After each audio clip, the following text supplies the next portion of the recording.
Hi, everyone, and good afternoon. Welcome, all of you, to our live session this evening.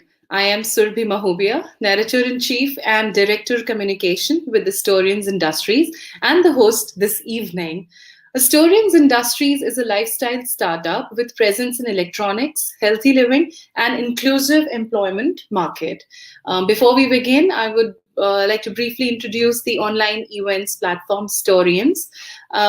It's an online events platform by Historians Industries where we bring experts and thought leaders from all professions, businesses, and industries to share their stories with us and with you.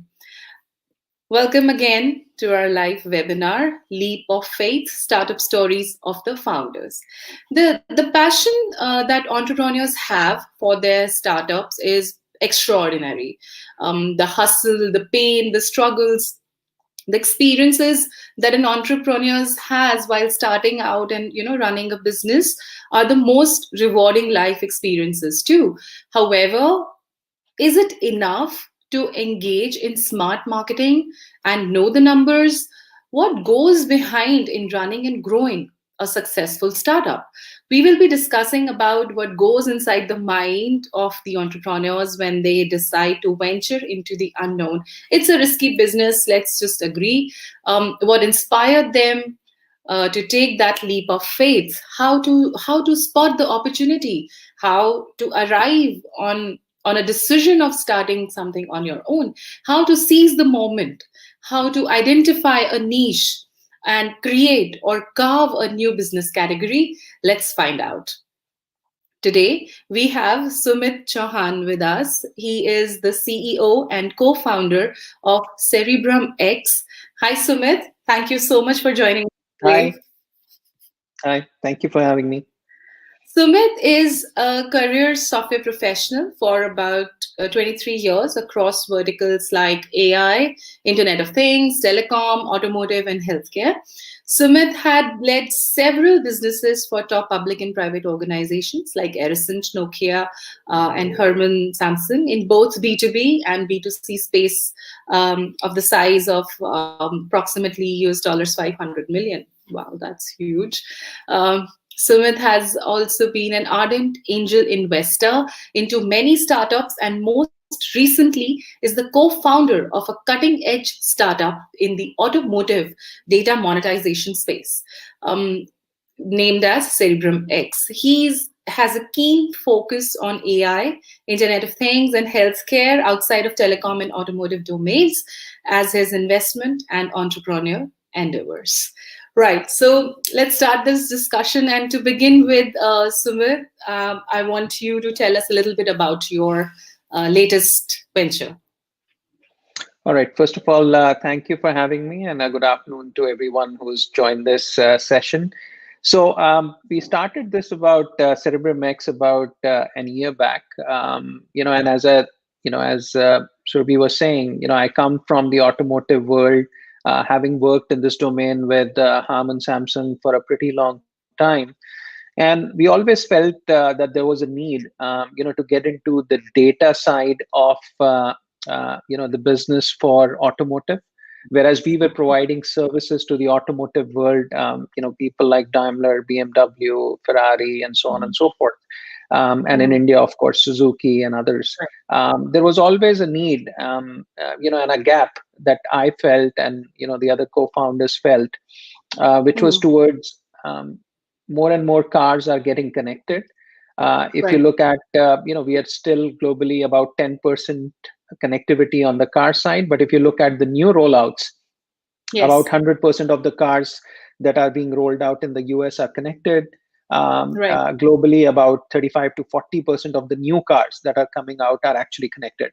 And connectivity Sorry, just means, yeah, exactly. I was about to ask. What do you mean when you say cars are connected? yeah, yeah. So connectivity basically means that the cars actually, just like your cell phone, they Mhm. actually have a SIM inside the car. It's generally either an eSIM or just like the SIM card that you have on your phone, which Mhm. means that the data is constantly being exchanged between the automobile as well as the OEM, which is the company that manufactured the car, right? So Right. they are using that data to track, not to track where you're going, because that would be against the law, unless it has your consent, but to Mhm. figure out if something is going wrong with the car. And you might have heard that very soon, hopefully in 5 to 10 years time, we will get into the domain of autonomous driving, where Okay. cars would be driving Yeah. themselves. Yeah. That requires a huge both-way connectivity, because then the car is basically being controlled by a central control unit, which is inside the car, as well as outside in a back-end NOC, which is a And Google operation is center. already experimenting with such cars. Yes, yes. So there are many, Google, Amazon, Yeah. of course, Tesla. Yes. Yes. Many other companies are actually, launching trials on the autonomous driving side. I think the technology is already here. If some of you drive, I'm old enough to drive. I don't know if the audience here are old enough to drive, but if you drive the cars today, there are various features like lane detection. So if you go out of your lane, the car will start jerking a little bit to tell you that you're going outside your lane. There are features inside some cars, the high-end cars, where if you fall asleep, Mm. your steering wheel will actually do a jig, in terms of telling you to wake up. The Right. car can actually self-brake, if Right. it sees an obstacle in front of it. So we are already on that journey of autonomous driving. But the real challenge on autonomous driving is the infrastructure, because autonomous driving means that almost all cars on the road should be autonomous. Right. Mixing and matching autonomous with people driving is is almost the worst case scenario. So it's more on the infrastructure side. The technology on the car side is already there. So data will form an integral part, of everything. And we thought that monetizing the data for the customers who are driving it, as well as for companies who can utilize that data to grow their businesses, is what is the missing piece. And that's Right. what CerebrumX is all about. Yeah. So before we start the discussion, I want to see how many decades do you see till we get the technology in India, where 40% of the traffic is always coming from the opposite. That's right. That's right. So as I said, that's the real challenge. Yeah. The technology from the automobile manufacturers and inside the car is almost here. I have personally worked on ADAS technology, which is autonomous driving and assisted driving, Right. and the security aspect, so on and so forth. The real challenge, as I said, is from the infrastructure point of view, from the Right. governments, which Right. is the actual infrastructure like roads, which are dedicated for autonomous cars. Cars. Plus, Yes. there are some regulatory aspects, because I'll give you just one simple example. Mhm. Today, when you buy an insurance for a car, the Mhm. person who's driving the car is responsible for any accidents happening, right? If Absolutely. nobody is driving the car, somebody needs to figure out if there is an accident, who is responsible. Is it the person who bought the car, or it might be a rented car, or is it the manufacturer who is responsible? So there are those kind of issues which Too are many more people. regulatory in nature. Yeah. Yes. So over a period of time, so to answer your question, the autonomous driving layouts are already happening in Germany. The governments are working on that. I think in 5 years' time, you should definitely see autonomous cars, at least in a limited capacity in some cities. Mhm. India, I will defer the answer. I'm not sure, because it's more, as I said, related to regulatory and others, but definitely not before next 10 years. I Yeah, don't with, see it with the happening for rise next of 10 the years. population and the number of people driving the vehicles, sometimes 3 lanes are shorter, 3 lane Yeah, roads are shorter. So yeah, autonomous I driving agree. seems like a distant goal I for us agree. as of now. I agree. Right. I agree. So you have worked for a lot of organization across verticals, markets, geographies, and the brands in the past. So. Uh, Yeah, what was the idea behind of having your own startup? I mean, why the risk? We all love a fixed paycheck in the every sure. first week of the month. Yeah. Why did you take this risk? Why did you do that? Yeah. So I think the answer might sound a little cliched, but Mhm. it's the real answer, at least for me. I think um, I always like the saying that if you do something well, don't do it for free. That's one. Secondly, I'm if you noting this really down. believe. Sorry, sorry. I'm noting this down. I think my co-workers are Sure. hearing. Are you hearing, guys? Sure, sure. So, one is that if you know you're good at something, find the place where you get valued for that. So I've always tried to do that. I have changed a lot of domains, not really a lot of companies, but within the same company, I've changed a lot of domains, working sometimes in healthcare, sometimes in automotive, sometimes in telecom, and sometimes in B2C. Right. Like I was managing the JBL brand, Hmm. for some time, and so on and so forth. So, I think it's really to do with, as I said, it will sound cliched, but it is really to follow your heart, what Mhm. you feel you're good at, and what you Right. feel you want to do. I think you'll always make money doing that. If you're honest to your own heart and your own mind, I think you'll always make money. So that money should never really be a criteria for Right. doing something, because sometimes money will come in as a monthly check. Sometimes the money will come in 4 5 years down the line when you sell your company, right? Right. So it's not about that. It's about being honest to the journey, that will take you to your destination, and to choose your destination carefully. I think Very true. that's more Right. important. To answer your I question, think uh, having a sorry. cushion also helps when you have a cushion to fall back on when you know that things are not going in your favor. That helps, doesn't it? I mean, at the back of the mind, okay, if something goes wrong, then I have a coffer that can take care or take care of the sustenance for some time or till we figure something out. Of course, of course. So I'll give you an example. So, when I say follow your heart, your heart is always also very honest with you, right? I can never say that I'm going to be a great artist, right? Right. I can't say that I'm going to draw a very nice picture, or I'm going to design a very nice dress, because I know my limitations, right? That's not me. Right. So when I say follow your heart, it does not mean that you pick up necessarily a field which you don't know anything about. In fact, your or mind, whatever you want to call it, will always desist you from doing that. That's what the calling of the heart is all about.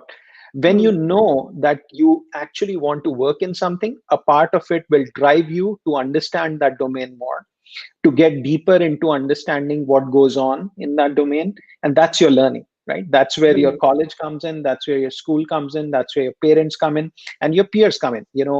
If you really like doing something, you'll find a way to know more about it, right? And I'm Right. not saying you jump into something without knowing about it, right? Gone are Right. the days when people used to, everybody is not a Bill Gates, everybody Absolutely. is not Elon Musk. And Right. the reason for that is that probably when they started in their first endeavors, it was an open field. Like, there were so many things that you could do, which Right. had not been done before. Correct. That thing has shrunk now. If you go into any field, whether it is healthcare, whether it is media, whether it is automotive, you'll find someone doing very similar to what you're trying to do, right? So it's about you, who can do it better. And yes, Mhm. you to have a little bit of a differentiation doing that. So what I Absolutely. mean to say is, when you make that leap of faith, Mhm. Mhm. you have to know, Mhm. it's okay to jump, but you should Right. know what you're jumping into, right? Absolutely. And you should know, what Way your limitations are, and what is the depth of the leap that you're going to take. So study the field. Never discount, your education, because that will hold you in good stead, almost always. So, Hmm. that is what I would say, is the critical thing. I agree. And what you do basically is in the data monetization space, and it has to do a lot with data intelligence, data analytics, and a lot of other things. Hmm. Hmm. We've been hearing about data analytics from the time business intelligence came in place. So Yeah. earlier it was business intelligence, and then it was Yeah. risk analysis, and there's so many other terms that have been given to this particular thing of work. Right. However, whenever there is a new term given to it, it is considered as hot. Oh, it's the hot field. It is what we should do. It is what we should. So every firm starts, following that particular path. So is that the reason you thought of doing this, or is there an opportunity that you spotted here in this particular category of business? So Multiple reasons. Data. First of all, being in the data domain is the in thing. As I think many of you would agree, there was a time when software, was considered to be, the cutting edge thing, right? Everybody was doing coding. Correct. Even now, many people feel that software is the in thing. But I think, Important. anybody who thinks that is probably thinking 10 years back, according to me. Software is all done and dusted. Done. Go to White Hat Junior, and you will see 7, 8 year olds coding, right? So that's It took not the me edge. 1 month to figure out WordPress, and my daughter already has a website. Right, So right. So that that, cannot be the differentiation. The differentiation now is using the software that is, as I said, almost run of the mill now. yeah. What can you extract from the domain that you're working in? And that is data, right? Because eventually, let's take the example of autonomous driving itself, which we just discussed. Autonomous driving cannot work unless we are taking the data out of the car, immediately out of the car, because it has to track where your car is, what lane Hmm. is it driving, what speed it is driving at, what are the other Right. cars driving on the road. Right. Plus, it also has to inject data into the car, because it has to give commands in case Right. there is an obstacle in front of the car, which it knows Hmm. that there is going to be a traffic jam, or there is a accident that happened, 1 kilometer ahead. It has to also give back that information inside the car. That is enabled Right. by software, but it is actually the data which will enable the decision making to happen. So data analytics by itself is at the core of everything which you do. I don't think I need to impress on that. Hmm. When you check your Gmail for mails, you're dealing with data. Google is collecting all the data about what you're emailing about, where you're traveling, what are your eating habits, who do you speak to, how often do you log into Gmail, and they use it to provide you better services on one side, but also to monetize it, right? As an example, if you go Exactly. on Amazon and try and check, the refrigerator ads, look for a refrigerator, I Right. guarantee you, next time you open your Gmail, on the side, you will see ads which Right. are throwing up, refrigerators, right? So that's all data. It's crazy. Uh, and- Sometimes you yeah, see something and the ad appears in your feed. It's yeah, crazy. yeah. So some of it is, borderline gray in terms of how legal it is and so on and so forth. But the key point is that everything that we do today is deeply Mhm. embedded in data. And it is actually Right. data which enables the decision making, what offers are thrown at Mhm. you, and how you will take decisions, going forward. Nowadays, when I leave my home, the first thing I do Mhm. is I open up Google Maps and try and check how much time it will take for me to get to a particular Absolutely. destination. And it True. throws 3 or 4 options or 3 or 4 routes at me. Absolutely. How it calculates the Yes. time for all those routes is the data. It's both the real-time data and heuristic data, from the past. So, the True. genesis was that I always wanted to do something on the data side, and some of my other investments as a angel investor is also on the data side, because that's where I believe the future is. And then True. automotive was chosen because automotive, while as I said, more and more cars are getting connected, but still a Hmm. car was always still about, even 5 years back, it was considered to Hmm. be a mechanical device which you sit in and it takes you from point A to point B. It was True. not seen as a technologically advanced device from a Agree. connectivity point of view. It's Very only true. now that people want to know what music I can hear inside the car, uh, whether the maps are integrated or navigation is integrated inside the car, and what other services like OTT, can I see Netflix inside the car? Do I have Hmm. Wi Fi available inside the car? All those things are coming in now when we look at a car as an extension of a connected device, like just like our home is connected, my phone is connected. When I go to the office, my office is connected.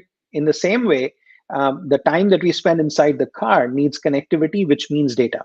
And that Right. was the genesis of the idea that, has to be data, you have to look for a spot where it is underutilized today, and you can make Right. an impact. And hence, automotive was the answer. But must the data that you must be retrieving is huge, because it's just not the distance and velocity. There must be so many other things that you might be looking into, stoppages, the duration of stoppages, the red lights, the green lights, or so many other things must be really, Of course, of so course. many So mathematics must have gone behind right. developing this. Yeah. Right. So CerebrumX is a data management platform. So it's a platform which ingests all data that is being generated by the car. And as you rightly said, there are various forms of data. One part of data is where you're driving, how Hmm. fast you're driving, just your location coordinates. Because in case you're in trouble and you're Yeah. stranded on the road, Right. somebody can send, if you call someone, or they can even track that you're stalled, and Hmm. somebody can send help, right? You Right. can send a roadside assistance. If you're Right. out of fuel, if your car is connected, somebody at the back end will know that you've run out of fuel on the middle of a highway, and they can actually send someone with fuel, right? So that's Right. one part of it. The second part of it is on the media side. Mhm. What are you navigating on the map? If the maps are integrated inside the car, Mhm. where are you going, what locations are you filling? If you're going to a mall, Mhm. that's important information, because the people who have shops inside the mall, or the brands, they would like to know how often do you go to a mall, how many people were sitting inside the car when you go to the mall. Obviously, all this is done with permission of the driver, because Right. we give benefits to the driver as well, because they will get more offers for Mhm. deals on those brands, and they will Mhm. get lesser rates on the connectivity of the car itself. So it's Right. done with the consent of the driver. But the key Mhm. thing is that you're collecting data on what they're listening. So just Mm. imagine, this is my favorite example. So in the US, not so much in India, maybe in India as well. Let's say you are driving and you hear an ad for Starbucks, right? Mm. It's important that you to know whether you heard the ad or not, because were you tuned into that particular radio channel at that time when the ad was playing, or you were Mhm. listening to something else. So that is one part of data, whether you actually heard the ad or not. But even more important is, what did you do after that? After you heard the ad, in the next Mm. 15 minutes to 30 minutes, were you seen near a Starbucks? Because we can, it's a connected car, so you can track whether you actually went near a Starbucks outlet, or you were just reminded of coffee. You did think about coffee because it's Starbucks, but you actually went to a different cafe like Pete's Cafe. So if you can collect that information, that tells you how effective your ad is, right? Just imagine Oh. the power of that power of that data and that analytics, for somebody who's spending so much money providing ads, right? Like Starbucks It's providing ads. not If they about dinner knew, time anymore. Yeah. yeah. So it's one of the most expensive means of advertising and marketing. So you want to know the effectiveness of those ads. And 60 to 70% of the people listen to radio stations only in the car. If you try and think, Yes. you don't really listen to Right. radio at home.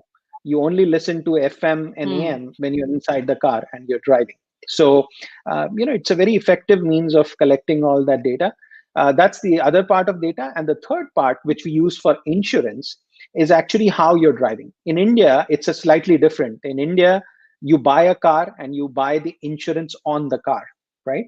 But in the US and in other Absolutely. Yeah. geographies, it's not that. It's actually linked to the person who's driving, which is more logical, because it's actually the risk to the Makes sense. car is Yeah. not because of the vehicle, it's because of who's driving it, right? I might drive very Right. fast. My wife might drive it very cautiously and slowly. But in Yeah. India, the insurance is the same because it's on the car. But in the US, the insurance depends on who's driving the car. So the data Yeah. that needs to be collected is how a person is actually driving. How fast does he drive? Mhm. When is he driving? So we provide usage based insurance where we actually track how a person is driving, whether he or she drives more at night versus day. Does he drive in locations which are high traffic versus low traffic? So Mhm. that's the power of data, right? If you're collecting that data, then the insurance companies know, what they can offer that person, right? If a person is a safe driver, he or she should be discounted, right? He or she should be getting a much better rate on insurance, Definitely. rather Yeah. than just based on where the car was bought or which geography you stay in. With geography or your So age that's or whatever other factors, which exactly. yeah. Exactly. Wonderful, So great. those are the examples. Yeah. Oh. So what do you call what's your USP? So our USP is we are the first data monetization platform and also the data management platform in the automotive sector. There are data management platforms which are in media, in consumer, goods area, but there is no Yeah. data monetization platform as yet in the automotive world. Right. So we are the first company to launch it, and we Right. are global. We are not just focused on either India or US or Mhm. Europe. We are actually a global company, so that puts us at slightly an advantageous position because of the threshold that puts on other companies. So I think that's the USP, Sure. and also coming from me and the other co-founders, we have a very close relationship with the OEMs because all of us worked in the automotive domain. So we know all these Right. companies, and it takes trust to get into a data business because data is, while it's very I would say very important, it's also one of Mhm. the things that people are most scared about sharing, right? Because True. it involves information about where the car is, who is driving the car, True. so on and so forth. So it True. involves a little bit of trust, and having those relationships on the OEM side, which are the car Mm. manufacturers. Mm. You tend to work with them to get that data from them, which Right. helps. So I believe those are our USPs. Right. Right. So how did you know that this is what you want to do and this is the right time to do it? Why you could have waited till the pandemic was over? Why now? Why this risk now? I think I'm pretty old myself, so I don't think I could have waited any longer. If given a chance, I would have probably done it earlier. I don't But believe that. but to answer your question, I think as I said, you have to follow your heart. When you understand the domain and you've worked in a domain for a long time, you can Mm. actually see the gaps that exist in that domain. You can reason them out with yourself, whether it's a good idea or a bad idea. Generally, you will come up with the right answer to it, and when you don't know the answer, it's okay to go and ask other people who are in that domain. And secondly, you were absolutely right at the beginning. Having worked for close to 23 years now, you definitely have a little bit of a cushion. I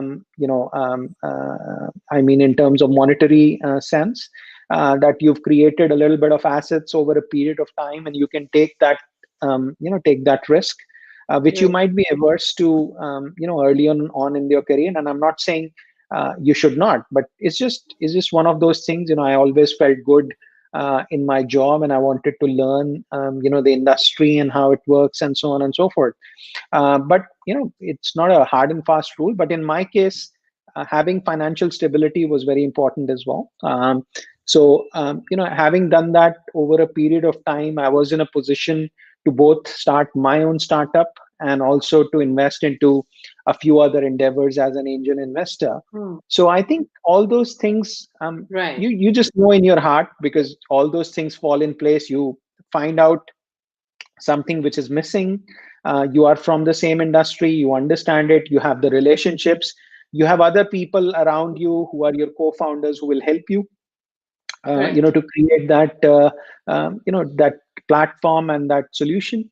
And then you have a little bit of financial stability on the back end, which helps you. And of course, your family and friends, Right. go a long way, in terms of helping you. Yeah. Very true. Very, very true. So tell me, have you ever been turned down by a client, or have you turned down someone? How did you face all that adversity and self-doubt? Self-doubt is the first thing that comes in your mind. Is it enough? Are we good enough? So how do you deal with all of that? Yeah, so I'm trying to think. I always believe the customer is God, because eventually the lights stay on in your organization because of the customer. So you can never assume the Right. customer is wrong, but sometimes Yeah. you obviously come across some customers and people who can be, I would say, unreasonable or even obnoxious at times. So you do walk away from such situations sometimes. with dignity and with respect. I'm not saying you have to be disrespectful to anyone, but sometimes it doesn't make sense to work with an organization or a set of people. It's best to walk away and shake hands and just elegantly walk away. So that always happens, but it's not really happened to me too many times, maybe one or two times in my whole career, as both a professional as well as an entrepreneur.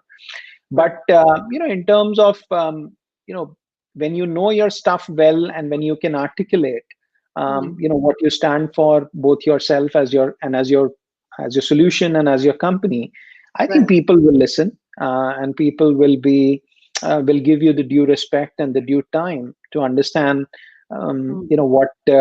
what really you're about and what your company is about and what your solution is about. So I think that's important to know your stuff.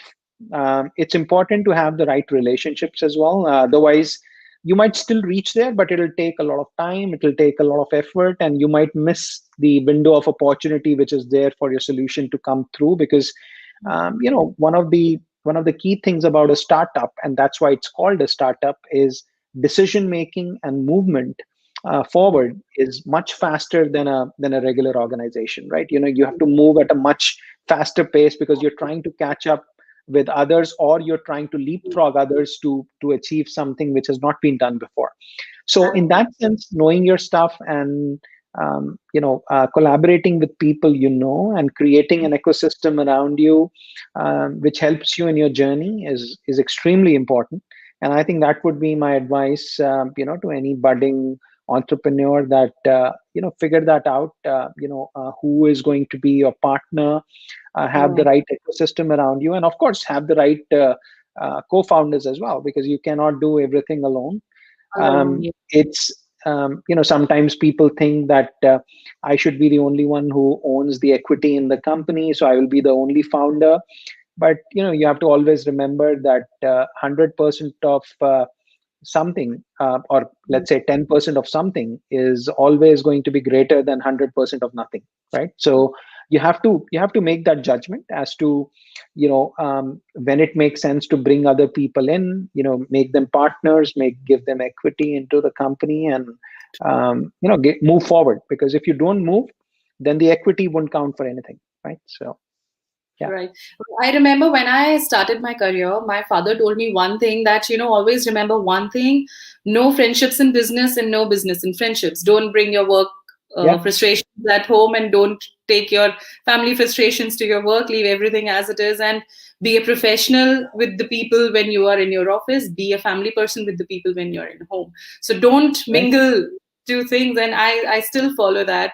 And Yeah. I think that's exactly what you mean, finding the right people to work with. Yeah. It's very important to have the similar wavelength people who can see your vision. Because Yeah. I also believe that when someone is starting a business, be it any industry, vertical or anything, it's just not about the mechanics. You have to be creative and brave enough to, see that vision, and, think out of the That's right. box, and visualize that, all right, this is what we want to achieve. So it's very important to have the same wavelength and the vibe. It's very, very important. I absolutely That's agree right. with what you. And trust as well. Oh, So trust trust is very. extremely important. Yeah. Exactly, Mhm. exactly. So, setting the paperwork right to the T, and all your T's and I's are checked, and everything is done. Yeah. Yeah. So everything, is in place, and there's no scope for confusion. There's no void. There's no Right. gap. I think it's very, Right. very important. So, if there's one thing, or if there's anything that you would like to change, what would it be? I wouldn't change anything, to be honest. And again, this will sound cliched, but honestly, I would not change anything in my career or anything like that. Personally, obviously, you would want to have some of your loved ones that you've lost over a period of time for one reason or the other.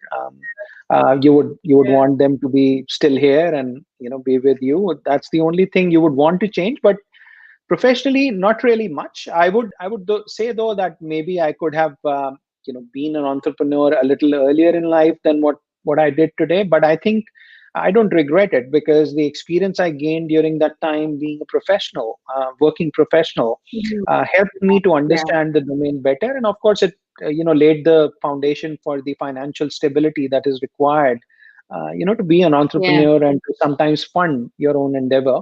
So Yeah. no, I don't Yeah. think I regret that. Yeah. Wonderful. Wonderful. So, what are your plans for 2021? So obviously, we started this endeavor in beginning of 2020, not knowing about the pandemic, just like many other startups.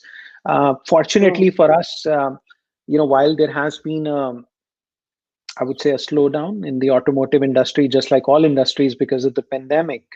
Right. The effect on what we were trying to do was not that great. The reason was we were developing our platform. We utilized that time to actually develop the platform before we go to market. So we actually started going to customers only towards, Mm-hmm. I would say, September, October timeframe. And by Mm-hmm. then, most people had settled down into the reality of the pandemic. They were out of the initial, I would say, euphoria. I mean, not euphoria, but just the The apprehension. abandonment, that The apprehension and chaos, which was yeah. there as part of the initial months.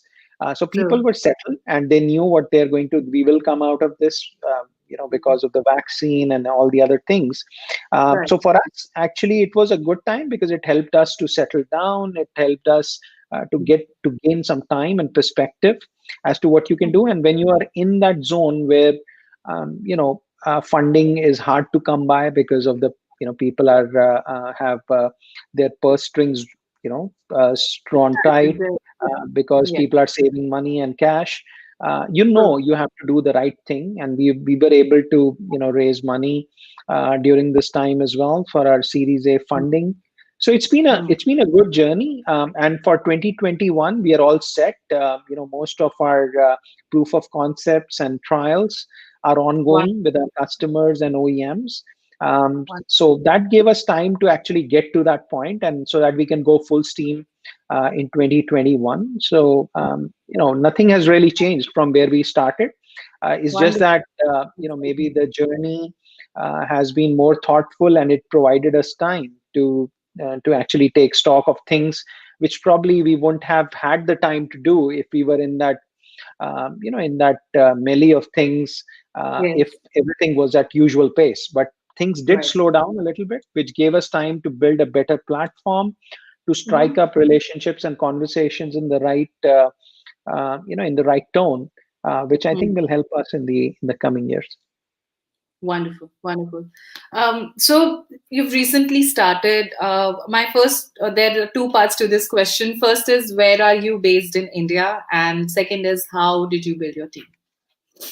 Sure. So first of all, I'm actually based in the US. So I'm based out of New Jersey, but because Right. of the pandemic, and my son is in college, so he is doing his online classes as well. Right. So we actually thought it's no different being in the US versus being in India, and we keep a home here. So right now, I'm a Delhi boy, so always been born and brought up in Delhi. So we actually spend half of our time in the US and half in Delhi. So that's where All I'm right. based. Yeah. Wonderful, Mhm. wonderful, wonderful. Yeah. So, and on the work front, how did you build your team? How do you plan to build on your Sure. team? Yeah. Sure. So our team, the development team will be based out of Gurgaon and the NCR area, just because of the cost reasons, and also because as I said, Delhi is home, and I know a lot of people here. Right. So it was easier for me and the other co-founders to hire those people locally in Right. India. So we are building our development team in Gurgaon. Wonderful. But our sales team and some Mhm. of our strategy teams will be, and also maybe marketing, will be outside India. I'll personally be leading the operations in the US, and as the company is headquartered in Princeton, New Jersey, that's where I live. So we'll be pretty spread out from a sales and marketing point of view. So we'll have sales teams in Europe, particularly in Germany and Italy. All right. In US, we'll have a sales team across the US because it's a big geography, and then Right. we'll have some salespeople probably in Korea and Japan as well. Wonderful. That's amazing. So basically, wherever there's more of car manufacturing units, and because this is where your OEMs would be based. Yes, yes. So, although you're right, most of the car manufacturing OEM headquarters are in Detroit. That's where I was Yeah. based earlier, but now I stay in Princeton, New Jersey. But yes, in the US, the manufacturers are mostly in Detroit area. Yeah. But in Europe, most of the manufacturers are in three locations: Germany, Italy, and France. So Okay. that's where the concentration will be. And in APAC, again, the two concentrations are Japanese OEMs, which are your Nissan, Honda, so on and so Mhm. forth, and Toyota, and of course Korea, which is Hyundai and Kia. Of course, India, we are already there, so we'll focus on Indian OEMs as well. Yeah. Yeah.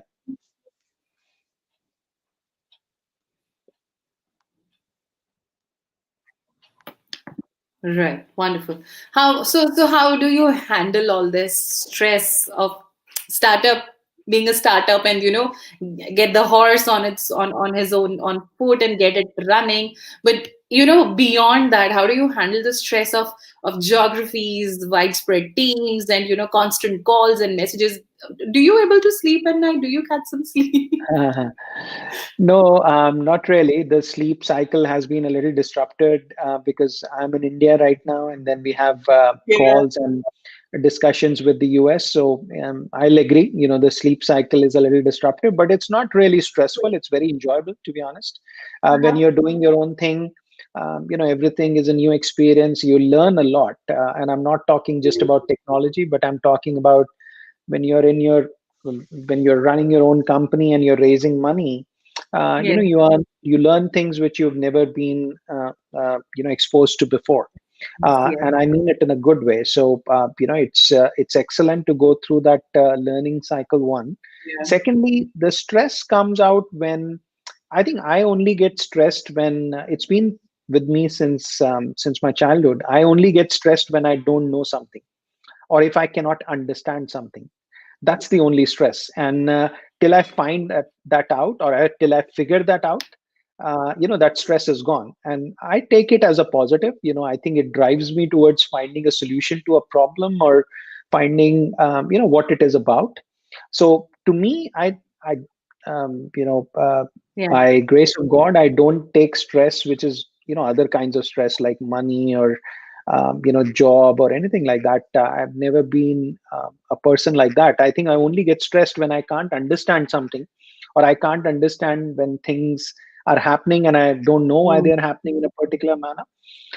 Sometimes it's God's will. You can't really fight with God's will, but I'm talking about professionally. To understand why Yeah. something is happening, and to understand Yes. technology, and so on and so forth. So that's the stressful part, and it's a good stress because it Yeah. drives you to find answers to those problems. So yeah, and to de-stress, family is the Very best true. Because I option believe there. that this Yeah, so having a family true, close by very is true. always Plus, I always also believe important. that yeah. No, no, I please mean, go I ahead. was saying Please go that it's I mean at this stage, I think every challenge that comes also sound as a Yeah, yeah. You broke up a little bit, but I think I understand what you were saying. So, yeah, I there mean, seems having your family some close by lag in is, the yeah, internet. yeah, yeah. It's when you have family close by, it's always good. And I play a little bit of golf. I play a little bit of tennis. I watch a lot of movies. I go for long drives. All those are to relieve stress, quote unquote. Whatever I would say, fatigue that you built up, in the same routine or monotony. There's not everything that you can do right now in the midst of the pandemic, but I still try and do some of those things, and those are the stress busters for me. Yeah, Wonderful, wonderful. So before we are at the end of the discussion, and before I ask you sure. the last questions, I would request our audience to put questions, any if you have for Sumit. While we were registering for this particular event, Sumit, there were certain questions that we were asked, and I'm going to direct those questions to you. Um, the Sure. first question is, did COVID-19 turn all hot data into cold? So I think although there are different connotations of hot and cold data, but the most prevalent term for hot and cold data, or how it's used, is how frequently you access data, right? So the data that is very frequently accessed is called hot data, whereas Mhm. data which is not so frequently accessed or infrequently accessed is what is called cold data. So in Hmm. case the question is in that sense, I Yeah. don't think it is to do with the pandemic.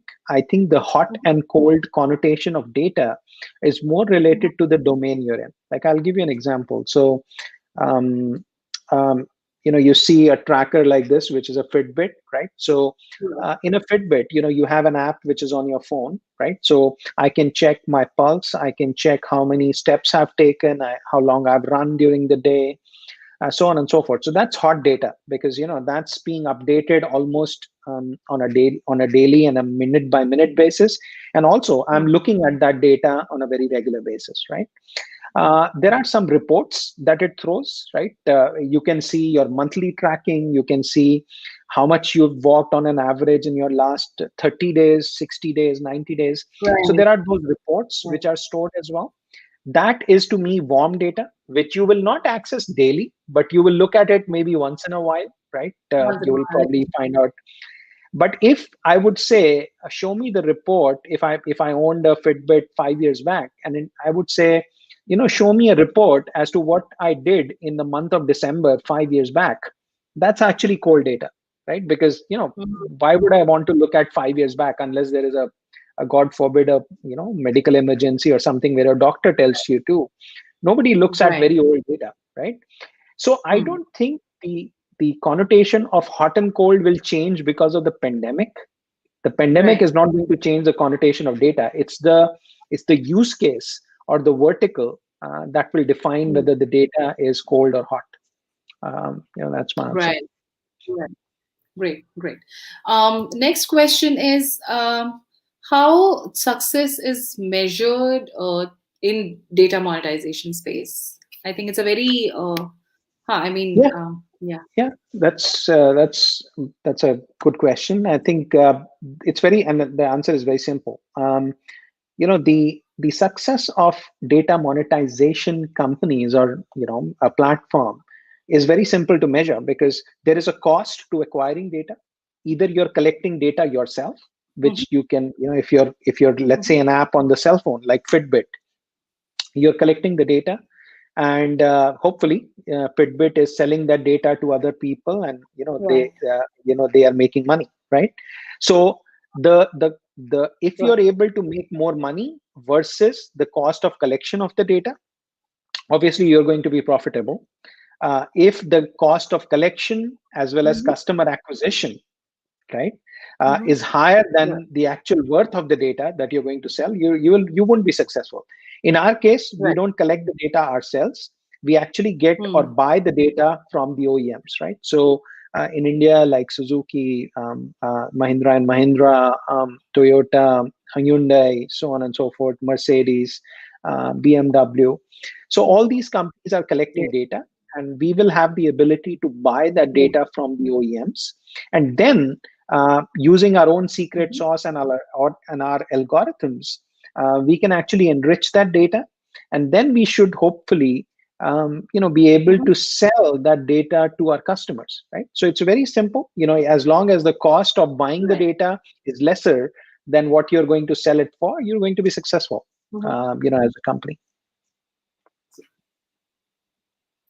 True. True. It's all about margins and Yeah. markups. I believe that's Right. that's Right. everywhere. Yeah. Yeah. Yeah. Right. Uh, uh, this is also so the third question I we received was, do you see data as a service as the future of computing, also called as DaaS? Is that how it is Yeah. being Yeah. wrote? I Yeah. believe Yeah. technically. Yeah. Yeah. Yeah, so absolutely. I think the various things that we discussed during this session today, everything can be classified as data as a service, because, eventually, I took the example of Fitbit. You can take the example of automobiles. You can take other examples. Wherever you're collecting data, eventually that data Mm. has to be converted into a meaningful service to the end customer, right? Like I gave you the example of Google. Mm. While it's collecting a lot of data on what emails you're sending, what Right. you're talking about in those emails, whether there is a ticket embedded in the email so they know where you're going, but eventually they're Right. actually selling that data to companies who are providing a service. So those companies are throwing you advertisements. If you're traveling to New York and they come to know through your emails, they will show you hotels in New York, right? Which will probably tell you some good deals that will be possible for you to book your room in New York.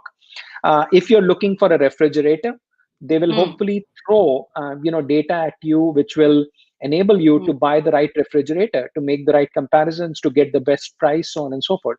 So all those are services. This is how the data is being converted into a service, and it is being delivered to you. Fitbit is doing it in a different way.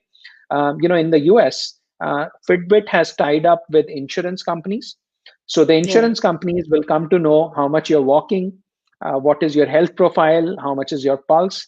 So if a person stays healthy, is walking a lot, they will probably get a much better deal with the insurance company because they know you're a healthy person. So all those examples are basically data as a service. So absolutely, data as a service is going to be the future and part and parcel of everything that we do going forward. Right. Wonderful. Wonderful. And this is going to be my last question to you this evening. What is the Sure. best advice that you can give to a budding professional or an entrepreneur? Yeah, I think entrepreneurship and having a startup, doing something on your own, sounds like a very romanticized and flashy thing, right? It's always very jazzy to hear, that you have your own startup. But as I think you mentioned as well, you know, you have to remember this is one of the riskiest things that you will ever do in your life, apart from literally jumping off a cliff, right? So this is literally your career. You're taking the leap of faith on, right? And you should not be scared about it, right? So I'm not saying this to scare anyone. In fact, I'm saying this to encourage you. You should make that leap of faith, but as I said, you should at least know what you're jumping into, right? Just don't take the plunge because it's the cool thing to do, or because you see someone else jumping. Maybe they've looked where they're jumping into. So do your homework, do your study, or work in that domain for a little Right. while so that you understand the domain, and or you bring in co-founders who know that domain, and you yourself give your time to study that domain before you jump into it, right? So that will be advice number one. Advice number two is, sometimes people feel, of all the stories that they've heard about Bill Gates quitting school, Mike True. Zuckerberg quitting school and starting something on their own and being very successful, and those are stories. What you will not hear is the other 99% of the people who did the same thing but never succeeded, right? So it's not because they quit school or quit college they are successful. That's not the reason. Maybe they were brilliant Mm. enough without the education. Maybe their idea could not, if you listen to their talks, what you will hear is, it's not as if they thought that Mm. education is not important. They just felt that the idea could not wait. They knew so much about that particular idea and that domain, that they felt that they needed to take that leap right then, and it could not wait. The point I'm trying to make is, education is very important. It's not just important for you to find answers. It obviously, education gives you a lot of answers, right? You learn a lot of from books. You ask your teachers, you ask your friends, you learn a lot. But I think education, more than anything else, it tells you to ask the right questions. Without education, you would not know what questions you need to ask to be successful in life. And I think that's the most important thing. So please never discount the value of education. As much as possible, stick to what you're trying to do, and stick to what your education journey is taking, because that will hold you in good stead always. It might not seem like that while you're in college or school, but I assure you, it gives you the confidence, as I said, to ask the right questions. So please don't discount that. That would be my best advice. Wonderful. Wonderful. Great, great advice. Okay, one last question. I'm just being a little greedy here. Sure, sure, What sure. are you reading currently? Honestly, I'm not reading anything. I'm so deep into my startup, so I don't have the time to read right now. But in general, my favorite authors are Paulo Coelho. You would have heard of him. He's a very well-known author. He's kind of an inspirational author, fiction. So I read a lot of Paulo Coelho, and in general, I'm pretty influenced by Rumi, who was a Sufi saint. So I have read him a lot. He's a little Yes. difficult to read. You won't. I won't suggest this to a 20-year-old. It's a little hard to understand. But as you go deeper into life and you have some years on you, Yes. you understand a little bit of that stuff. So not currently, but those are a few authors that I read.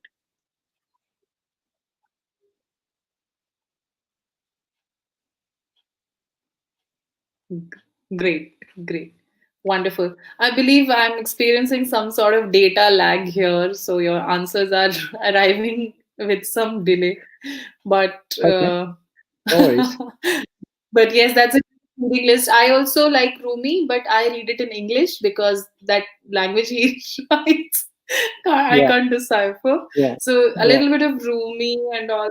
Sometimes, I mean, you have to be in that state of mind to actually read and understand, that kind yeah, of stuff. yeah. Wonderful. It was a great, great session, Sumit. Lots of insights, lots of information, and I'm definite that all of our viewers have taken a lot with them and have learned so much from your experience, your journey, your stories. So, thank you so much for sharing everything with us with such an open heart and open mind. Um, Thank you so much for sparing your time and doing this with us. We will definitely have you back sometime in future. So, thank you so much. Thanks a lot. Thank Thanks you a so lot. much for My joining pleasure. us, and I'm Thank going you. to close this session now. Thank you so Thank you. much. Thank you. Take care.